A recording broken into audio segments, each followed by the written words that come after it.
જય શ્રી કૃષ્ણ મિત્રો, ચાલો સોમવારે જે 27 એપ્રિલ એકાદશી કરવાની છે તેનું નામ મોહિની છે. મોહિની એકાદશી એટલે એનો આપણને એવું લાગે કે મોહિની એટલે મોહ પમાડનાર, અને મોહિની એ ભગવાન વિષ્ણુનો પણ એક અવતાર છે. ભગવાન વિષ્ણુએ જ્યારે સમુદ્ર મંથન દેવો અને દાનવોએ કર્યું અને હળાહળ વિષ સાથે 14 રત્નો નીકળ્યા, પછી અમૃત કુંભ પણ નીકળ્યો. તે અમૃત કુંભ બળજબરીથી દાનવો લઈ ગયા અને દાનવો અમૃત પીને અમર થઈ જાય છે તો જગતમાં હાહાકાર થઈ જાય. તેની ચિંતા તો જગત નિયંતા વિષ્ણુ ભગવાનને તો કરવી જ પડે ને. ત્યારે ભગવાને વિચાર્યું અને પછી અતિશય સુંદર સ્ત્રીનું રૂપ લીધું, જેથી આખું જગત તેમાં મોહ પામી ગયું. તેમાંથી ભગવાન શિવ પણ બાકાત નહોતા રહ્યા. આટલું સરસ મોહિની સ્વરૂપ વિષ્ણુ ભગવાને લીધું હતું. તો એ સ્વરૂપને સૌએ મોહિનીનું નામ આપ્યું. આમ ભગવાનના અવતારને મોહિની અવતાર તરીકે ઓળખીએ છીએ. પછી ચતુરાઈથી ભગવાને દેવોને અમૃતપાન કરાવ્યું અને દાનવોને જળપાન કરાવ્યું. આવી રીતે મોહિની એકાદશીનું નામ પડ્યું. તો મોહિની એટલે ભગવાનનો મોહિની અવતાર, પરંતુ મોહિનીનો અર્થ મોહ પમાડનાર નહીં, મોહથી મુક્ત કરનાર થાય છે. આપણે દરેક મનુષ્ય જન્મની સાથે જ અમુક વિકારો લઈને જ જન્મ્યા છીએ, તેમાંથી કોઈ બાકી નથી. જેવા કે કામ, ક્રોધ, લોભ, મોહ, મત્સર, ઈર્ષા, આ બધા આપણામાં વિકારો ક્યાંય ને ક્યાંય પડેલા જ છે. ગમે તેટલો મોટો માણસ હશે, ગમે તેટલા સાધુ સંતો હશે, તો પણ કોઈનો કોઈ વિકાર તો દરેકમાં જ હશે. દુર્વાસા મુનિ આટલા મોટા મુનિ હતા, છતાં પણ એમનામાં ક્રોધ બહુ જ હતો. તે ક્રોધ માટે પણ આજે પણ આપણે યાદ કરીએ, દુર્વાસા નામ યાદ આવતા છતાં તરત જ તેની સાથે ક્રોધ યાદ આવે દુર્વાસા મુનિનો. એ ક્રોધમાં ગમે તેને શાપ આપી દેતા. તો આમ દરેક મનુષ્ય જન્મ સાથે તેના વિકારો જન્મે જ છે. તો આમાંનો એક વિકાર મોહ છે. તો આ મોહને દૂર કરવા માટેનું આ ઉત્તમ વ્રત છે. મોહને દૂર કરવો એટલે એનો મતલબ એવો નથી કે તમે સંસારથી નીકળી જાઓ, પરિવારથી દૂર થઈ જાઓ, પરંતુ ઘરમાં રહીને આપણી બધી ફરજો બજાવવાની સાથે આપણે બધી ફરજો પૂરી કરતાં કરતાં પણ જેટલું થાય તેટલું ભગવાનનું ભજન કીર્તન કરીએ, સેવા પૂજા કરીએ, નામ સ્મરણ કરીએ, તો તે જ આપણી સાથે આવવાનું છે. તે તમે અને હું દરેક માણસ જાણીએ જ છીએ કે બીજું કશું જ સાથે નથી આવવાનું. સંસારના સાધનો સુખ કશું જ નથી આવવાનું, છતાં પણ આપણો મોહ છે તે છૂટતો નથી. તો મોહિની એકાદશી આ માટે વ્રત છે કે તેનાથી આપણે બને તેટલું સંસારમાં રહીને પણ સંસારથી દૂર રહી શકીએ. તો આ એકાદશી સોમવારે 27 તારીખે કરવાની રહેશે. અને તે દિવસે આપણે 3 રીતે એકાદશી કરી શકાય: ઉપવાસ કરીને, નકોડો ઉપવાસ કરીને, એક ટાઈમ ભોજન લઈને. તો જેવી રીતે શરીર સાથ આપે તેવી રીતે ઉપવાસ કરવો, ભજન કીર્તનમાં દિવસ વિતાવવો. ના થાય ઉપવાસ તો પણ આપણે સારી રીતે સાત્વિક વિચારો કરીએ, સદવિચારો કરીએ, કોઈ સારું પાઠ્યપુસ્તક વાંચીએ, કોઈ સદગ્રંથો વાંચીએ, એમાં દિવસ વિતાવીએ. પુણ્ય કાર્ય આપણાથી બધું મોટું ના થાય તો નાનું તો થઈ શકે. કીડિયારું પૂરી શકાય. વૈશાખ મહિનો હોવાથી ધમધમતો વૈશાખના વાયરા કહેવાય છે. તો ખૂબ ધમધમતો તાપ પડતો હોય છે, તો પક્ષીઓ માટે, ગાયો માટે જળની વ્યવસ્થા કરી શકાય.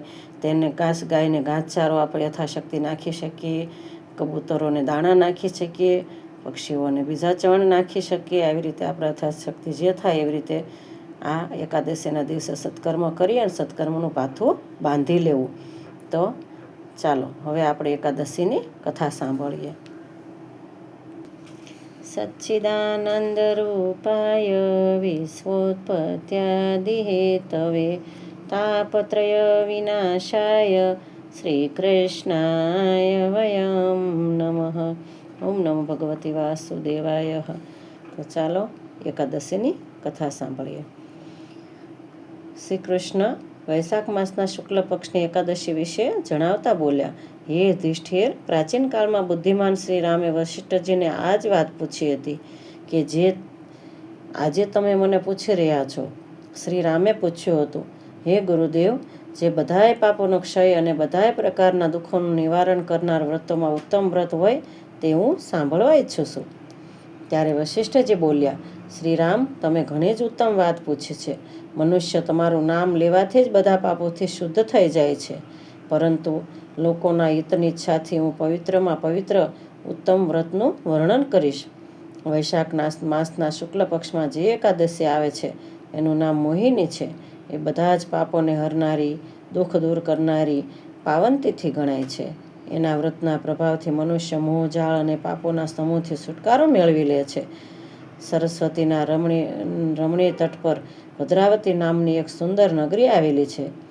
ચંદ્રવંશમાં ઉત્પન્ન થયેલા સત્ય પ્રતિજ્ઞ ધૃતિમાન નામના રાજા રાજ્ય કરી રહ્યા હતા. આ જ નગરમાં એક વૈશ્ય પણ રહેતો હતો કે જે ધન ધાન્યથી સમૃદ્ધ હતો. એનું નામ ધનપાલ હતું. એ હંમેશા કાર્યોમાં જ મશગુલ રહેતો હતો. પ્રજા માટે તળાવો, પરબો, કૂવા, ધર્મશાળા, બગીચાઓ અને ઘરો બનાવડાવતો હતો. એ વિષ્ણુ ભગવાનનો પરમ ભક્ત હતો. એ હંમેશા શાંત રહેતો હતો. તેને 5 પુત્રો હતા. એમાં પાંચમો પુત્ર દુષ્ટબુદ્ધિ નામનો હતો. એ હંમેશા નામ એવા ગુણ પ્રમાણે મોટા મોટા પાપો જ કરતા રહેતો હતો અને તેમાં જ મગ્ન રહેતો હતો. જુગાર રમવાનો શોખીન હતો. વેશ્યાઓનો દીવાનો હતો. એનું મન ક્યારેય પૂજા કે કોઈ ધાર્મિક કાર્યમાં લાગતું ન હતું. તો ક્યારેક પિતૃઓને કે બ્રાહ્મણોને સત્કારતો નહીં.